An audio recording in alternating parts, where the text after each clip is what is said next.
Welcome back to the channel, Lancers. I hope that everyone is still enjoying their holiday season.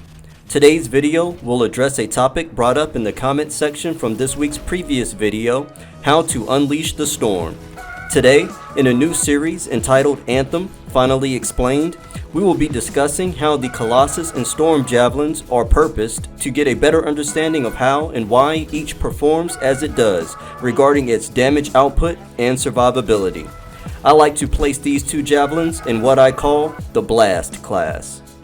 Some of the information provided here I have observed in-game, and all of the information here can be supported by the Collector's Edition Guide for Anthem. If you are new to the channel, then welcome. This channel is your source for Anthem Grandmaster 3 tier builds and loadouts for the Colossus, Interceptor, Ranger, and Storm javelins, as well as tips and tutorial videos on how to maximize your javelin's damage and survivability potential for Grandmaster 3 that you'll only find here at the Lion's Legion. And if you enjoyed the content on this channel, then leave a like on the video and join up with the rest of the Lion's Legion by hitting that subscribe button below. Remember to click the bell for video notifications. My goal on this channel is to assist Lancers in maximizing their chosen javelin's overall damage and survivability for Grandmaster 3 content. I provide builds and loadouts that can be copied as is or utilized as a foundation for your own as well. The builds, loadouts, tactics, tips, and tricks found here at the Lion's Legion are all exhibited in my videos to show their effectiveness and validity, so Lancers can feel confident that their javelins will perform and survive adequately to successfully complete their expeditions. First, for today's topic, I like to establish a foundational understanding that I have regarding damage in Anthem as it applies to most games as well. This understanding is that the amount of damage dealt only matters in relation to the amount of health a target has. Thus, for example, if a target has 1 million points of health and a player's ability deals 2 million points of damage to that target, then 1 million points of damage has in application gone to waste. Therefore, if damage points can be distributed across various sources while still maintaining adequate damage points to eliminate targets efficiently, then the distribution of damage points will be more beneficial overall as it avoids overkill. Consequently, achieving the highest damage numbers on fewer weapons or abilities is not always optimal in the most cases. So I'll explain that again just for clarification. If a target has 1 million points of health and a player's ability deals 2 million points of damage to the target, then 1 million points of damage has in application gone to waste. Therefore, if damage points can be distributed across various sources while still maintaining adequate damage points to eliminate targets efficiently, then the distribution of damage points will be more beneficial overall as it avoids overkill. Consequently, achieving the highest damage numbers on fewer weapons or abilities is not always optimal in the most cases. This is also why I do not place heavy focus on pure damage numbers on combos, single weapons, or abilities on this channel, because that is all relative. Neither do I compare damage numbers between javelin types, as they all are designed to function differently, and their components and gear have vastly different damage increase effects.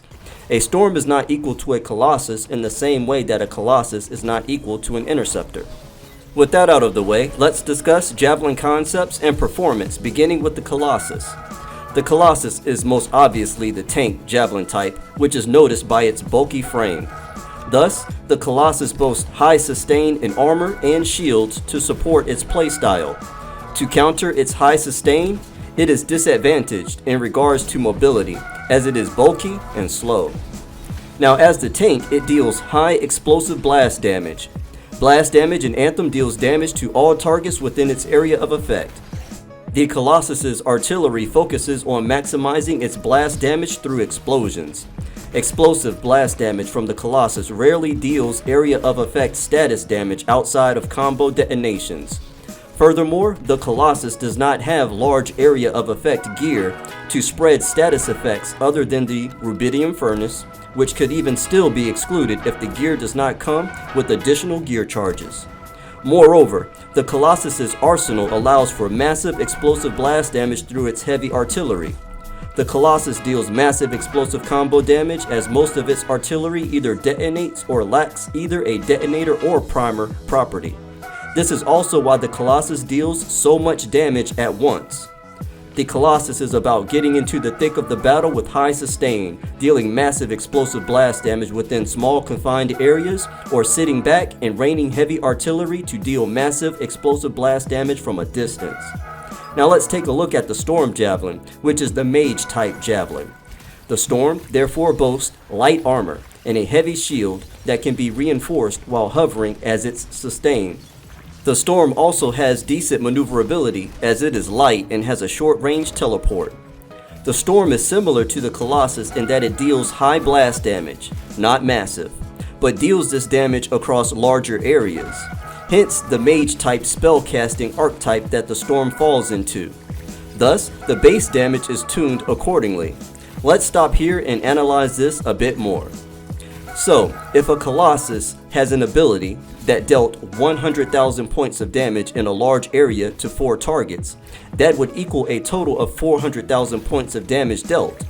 Now if the Storm dealt 50,000 points of damage to 8 targets in a larger area, then the total amount of damage dealt equals 400,000 points of damage. So as you can see, the Storm is able to deal large amounts of damage as well. The difference being that the damage is able to be applied across a larger area, and that the Storm is simultaneously priming its targets as well, setting them up for a high damaging combo. Furthermore, this damage is different in that it can either deal raw elemental damage, which has bonuses against certain enemy types, or apply a status effect, while also dealing damage. This means that dealing combo damage is much easier and more frequent with the Storm, as it can prime large areas efficiently with its blast and or focus seals. Additionally, we must note that combo damage is one of the highest damage types in Anthem. Therefore, because of the range, area of effect, utility, and versatility of the Storm's arsenal, the damage numbers are adequate. Here is a direct quote from page 20 of the Anthem Collector's Edition Guide for the Storm. Quote, "The Storm deals insane levels of damage. Its seal abilities recharge very quickly and place elemental status effects on targets. This sets up the enemy for combo attacks, which greatly increases the damage the enemy receives." End quote. As you can see here in the gameplay, the Storm Javelin can damage enemies while applying AoE status effects across a wide area, and with a short cooldown. No other Javelin has an ability that can compare to this. Let me know your thoughts regarding the Colossus and Storm Javelin's damage output and survivability in the comment section below. I hope that you found the information helpful. If you'd like me to review different aspects of the Colossus and Storm, then let me know in the comments section below as well. Remember to click the like button for the video and subscribe so that you'll get the latest tips and tricks for Anthem that you'll only find here at the Lions Legion. Thanks for watching, and to all my lions and lionesses in the Legion, it's a good time to be a Lancer.